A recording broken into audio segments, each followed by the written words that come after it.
안녕하십니까. 하나금융경영연구소 안성학 연구위원입니다. 제가 오늘 말씀드릴 주제는 2017년 증권산업 전망입니다.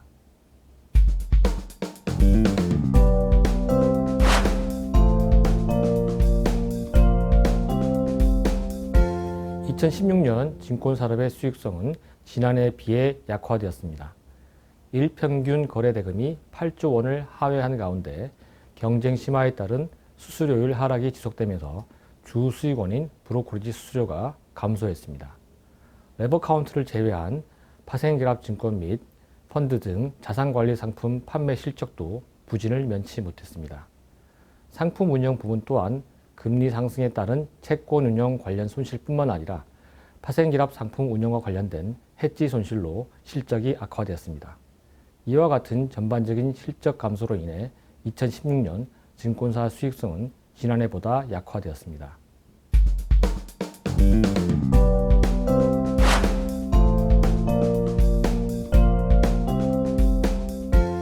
주식 거래대금은 대내외 불확실성이 증가하면서 2015년 2000포인트를 넘던 평균 주가가 2016년에는 1987포인트로 하락한 가운데 박스권 내 움직임이 지속되면서 지난해 대비 감소하였습니다.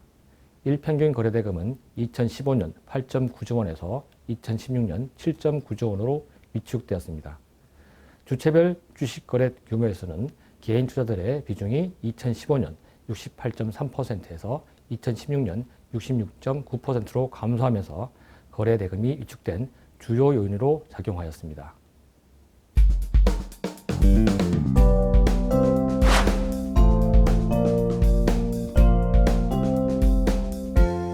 (2014년) 하반기부터 폭발적으로 증가했던 파생결합증권 판매 실적은 중국 H지수 급락 등의 여파로 2015년 하반기에 이어 2016년에도 감소세가 지속되었습니다. 주식형 펀드 또한 주가 흐름이 부진하면서 자금이 유출되었습니다. 반면 레버카운트의 경우 불확실한 시장 상황 하에서 전문적인 운용 능력을 활용하려는 수요가 증가함에 따라 누적 규모가 100조 원을 넘나드는 등 성장세를 지속하였습니다. 이와 같이 대내외적인 불확실성이 자산관리 시장에도 영향을 미치고 있음을 확인할 수 있었습니다.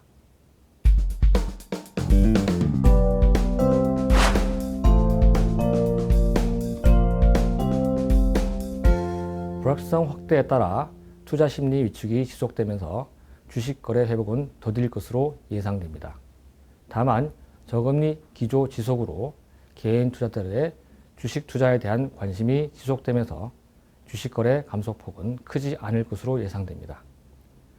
고객 예탁금이 22조 원에 달하고 CMA 잔고도 50조 원을 넘는 등 증시 대기 자금이 여전히 풍부한 편이기 때문입니다. 이러한 사실들을 고려할 때 주식 거래 규모가 큰 폭으로 감소하지는 않을 것으로 보입니다.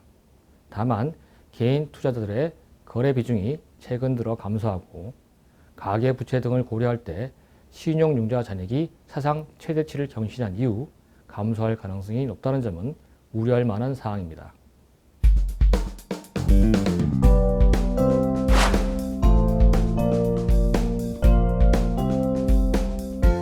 주식, 채권 등 증권 발행, M&A 시장은 글로벌 불확실성 확대, 국내 경기 부진 등으로 실적 부진이 지속될 전망입니다.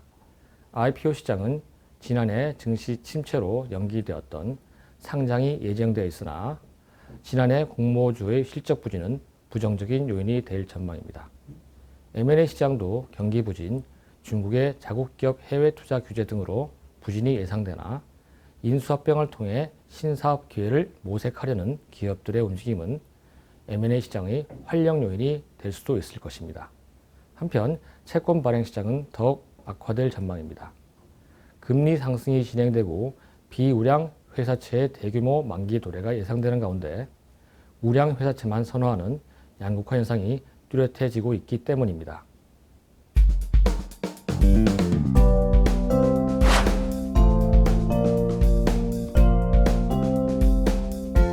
대내외 불확실성과 금리 상승의 영향으로 2017년 증권사 수익성은 더욱 약화될 전망입니다. 증권사의 주요 수익원인 주식거래 회복이 여전히 불확실하고 가계부채 영향으로 자산관리 수요도 정체될 가능성이 높기 때문입니다. 무엇보다 상품 운영 부분에서 대규모 손실이 우려되고 있습니다. 그동안 증권사 실적 감소 요인으로 작용했던 파생결합증권 운영과 관련된 손실 발생이 지속될 가능성이 여전하고 금리 상승에 따른 보유 채권에 대한 평가 손실이 우려되기 때문입니다. 이상 2017년 증권산업 전망이었습니다. 감사합니다.